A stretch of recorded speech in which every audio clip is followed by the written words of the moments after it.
Babalikan ko lang ho itong issue ng missing sa Bungeros na kung saan ang itinuturong di o mano na utak o mastermind ang negosyante at bilyonaryong si Charlie Atong Ang. At nakakagulat naman ito nga naging pahayag ng kanyang bagong abogado na kung saan itong si Attorney Gabriel Villarreal ay kanyang inaakusahan at sinasabing parang kwentong kutsero, fairy tale. Itong mga aligasyon ng whistleblower na si Julie Dondon Patidongan.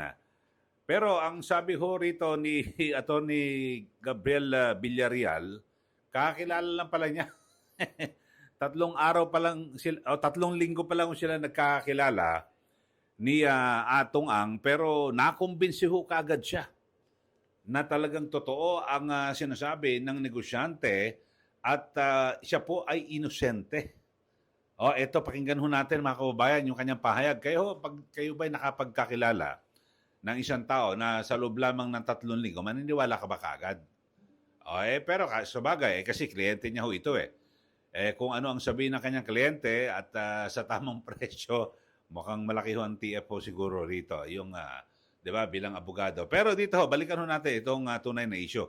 Nagulat lang ako dahil sa sabi niya ay kumbinsido raw po siya na inosente ito pong si Atong Ang. Tapos nang tinanong ho siya ng anchor na si Pinky Webb, kailan lang kayo nagkakilala? 2 to 3 weeks. Ito, pakinggan ho natin ha. Panoorin po niyo. I spoke with his family and Mr. Ang. Maybe I recall that must have been 2 weeks ago, towards the end of June. Maybe towards the end of July, maybe? Not June. Yes, towards the end of July. I'm sorry. About 2 weeks ago, I said.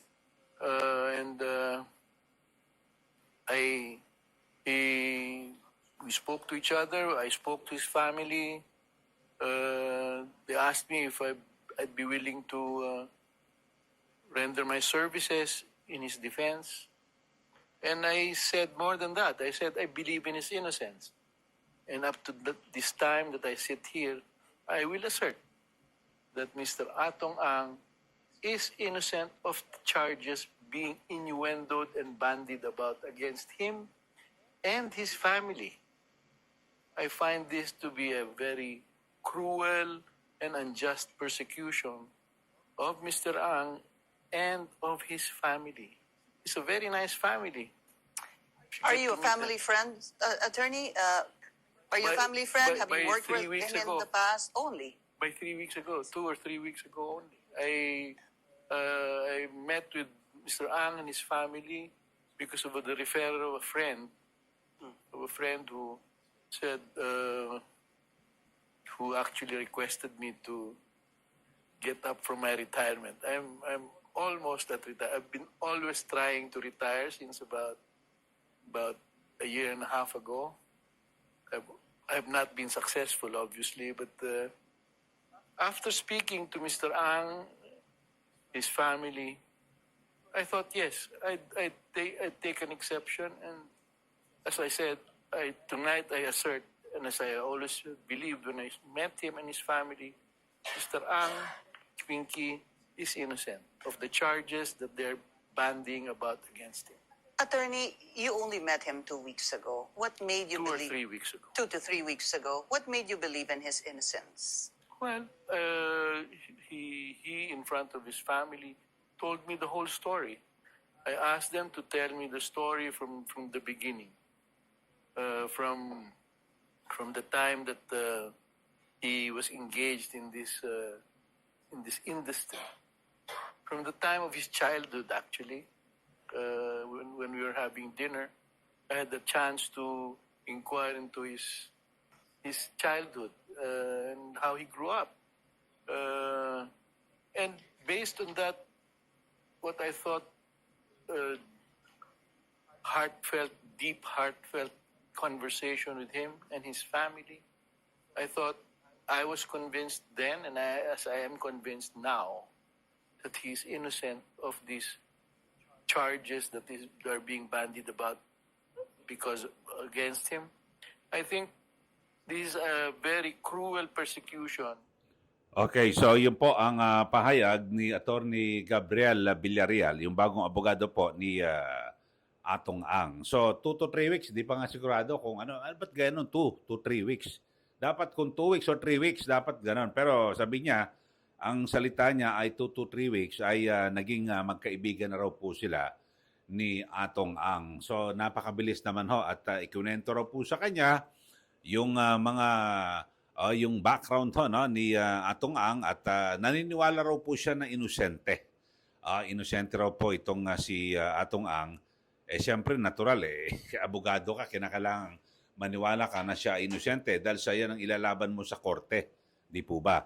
So nakakagulat lang yung ganitong mga anggulo na binanggit ho ng abogado na hindi ko alam kung ano kanyang layunin dito pero parang 'di ba? Nakakagulat lang ho na sa loob po ng 2 o 3 linggo na pagkakakilala, nakumbinsi kinakagad. So siguro hindi sa kwento, ewan ko lang kung sa papaanong paraan ka nakumbinsi, Attorney Villarreal. Pero may binabanggit po itong abogado na kung saan, nako, fairy tale daw. At parang kwentong kutsero lang ho para mas madali ho maintindihan ng ating mga taga-subaybay. Ito hong mga aligasyon ni Julie Dondon Patidongan na kung saan ay itinuturo niyang di umano'y mastermind. Ito pong si Charlie Atong Ang. At pero base nga ho kay Patidongan, paano siya magiging mastermind? Tuta lang daw po siya o tauhan ni Atong Ang at hindi niya kakayanin na siya ay magbibigay ng payola o di umano'y protection money sa mga pulis. May 2 milyong piso kada buwan, 1 milyon, ako napakalaking halaga. At ako naman sa aking tingin mga kababayan, ano naman ang magiging sabi natin pakinabang o interest nitong si Patidongan nang siya po ay lumantad. Kasi kung siya ang mastermind, di po ba?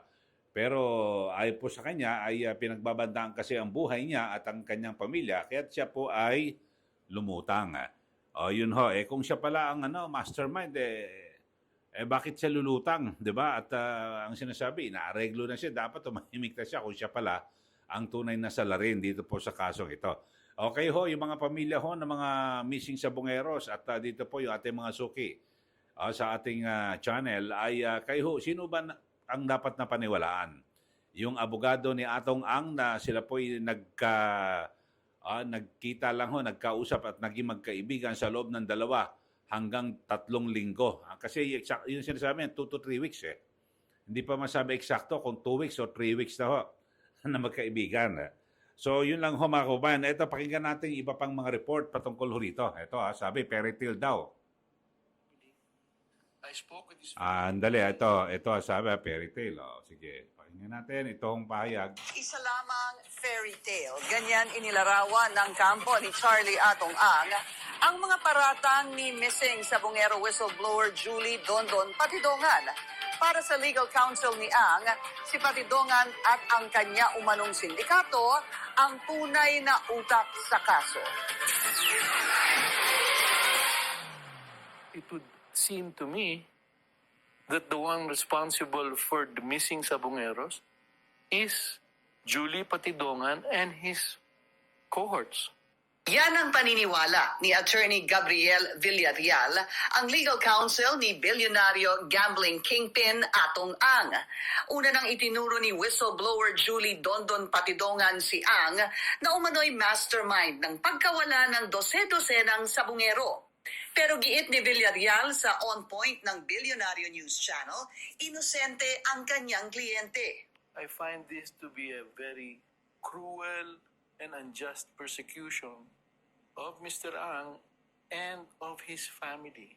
Dagdag ni Villarreal, fabrication o gawa-gawa lang ang mga pahayag ni Patidongan laban kay Ang.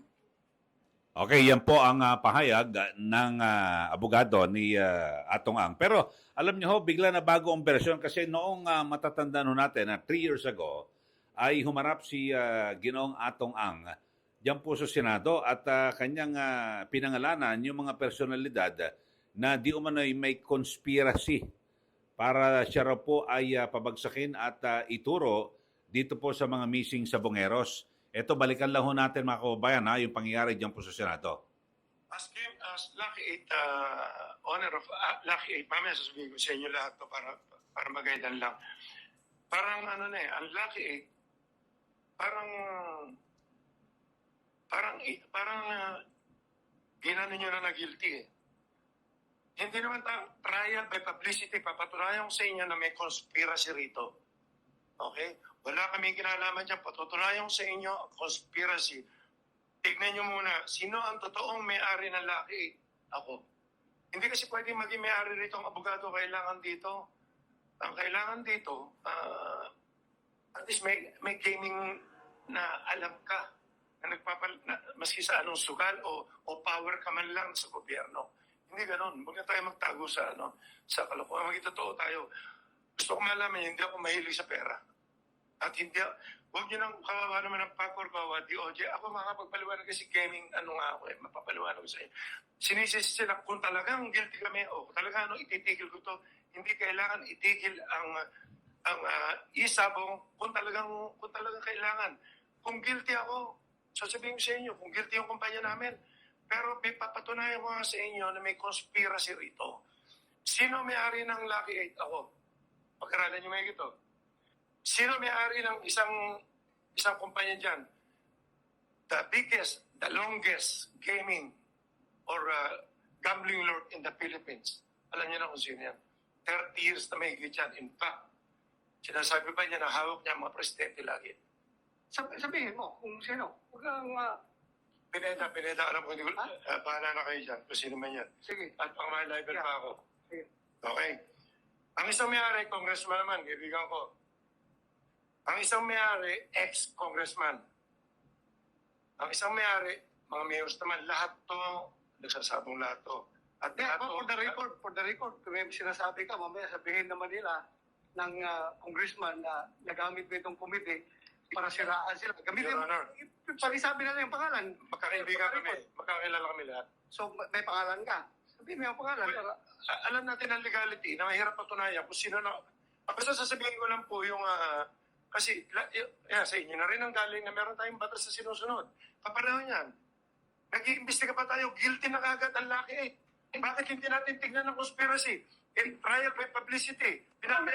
Sino nagsabi sa'yo na guilty ang laki? Hindi. Sinasabi niyo po kasi na suspindihan ang Lucky 8. Bakit Lucky 8 lang? Bakit? Mali po kayo. We are not singling out Lucky 8. Ko kanina, Lucky 8 lang. Please listen to me. We are not singling out Lucky 8. Yes, Your We are recommending for the cancellation of the permit to license to operate of the 7 licenses as provided by PAGCOR. Kaya hindi po single out yung Lucky 8. There is a request coming from Senator Drilon that kung sinabi mo mga pangalan, bigyan mo ng mukha, bigyan mo ng kung sino yung congressman, sino yung ex-congressman, sabihin mo na for the record of this committee. Kasi nagsabi ka naman, inamin mo naman na ikaw ang Lucky 8, then yung iba, pangalanan na natin. Okay, ganito. Please go ahead. Ang alam ko rito, 6 kami na magkakilala rito. Okay, number 1 ako. So, number 2, Tepong Pineda. Number 3, kila Congressman Tevez. Number 4, hindi ko na alam yung mga kumpanya nila. Ex-Congressman Patrick Antonio. Number 5, kila Mayor Ella Nagaño. Number 6, kila General Cascolan. Class 86. Masyadong mahirap, mabigat. Kung titignan nyo ang conspiracy rito, makikita nyo itong laban na ito. Okay, so yun ho mga kababayan, ang binabanggit nung una ni Atong Ang nang siya po ay humarap sa Senate ay issue po ng conspiracy. Yun ho, tandaan nyo, 3 years ago, inimbestigahan po yan ng Senado ang kanyang sinasabi conspiracy at para siya raw po ay pabagsakin dito. Yung binanggit niya, Bong Pineda. Ito pong si Congressman Tevez. Ngayon po, nakakulong na ho yan ngayon. Retired General Cascolan. Yun ho, may mga binabanggit ho siya. Ngayon, biglang nagbago ho ang ihip ng hangin at ang binabanggit naman ho ng kanyang abogado na si Attorney Gabriel Villarreal, ang mastermind na raw umano dito po sa missing sa Bongeros ay ito hong si Julie Dondon Patidongan na ngayon po ay whistleblower at nagbunyag ng mga nasabing detalye. Okay na ho, bahala humusga mga kababayan. Bagamat siyempre, ang kasong ito ay naisang panahon ng DOJ at inaasahan ho natin na matapos pong pag-aralan ho yan ng piskalya, maaaring kung makukumbinsi ho sila na meron pong sapat na basihan o ebidensya, lalabas po yan ng warrant laban po kay Atongang at iba pa na mga akusado. Naku, wala hong bail ho ito, piyansa mga kababayan. So yun lang ho. At ulitin ko lang ho mga kababayan, sa mga bago lang po sa ating channel, subscribe na po kayo at i-like at i-share. Yung ating topic ho ngayon, missing sa Bungeros, sabi po ng abogado ni Atong Ang na si Attorney Villarreal na kakilala niya lang ho 2 to 3 weeks. Sabi niya, inosente si Atong Ang at ang mastermind daw, yung whistleblower na si Julie Dondon Patidongan. Pero lumabas ho sa kanyang pahayag mismo ni Atong Ang sa Senate, nung humarap siya sa Senate investigation, sabi niya, conspiracy. Nais daw po siya talagang idiin sa pagkawala ng mga sabongero. At ito po binanggit niya, sina Bong Pineda, sina General Cascolan, Congressman Arnie Tevez. Yan lang po. Mga kababayan, maraming salamat muli. Ito po si Kaeli. Magandang araw po sa ating lahat.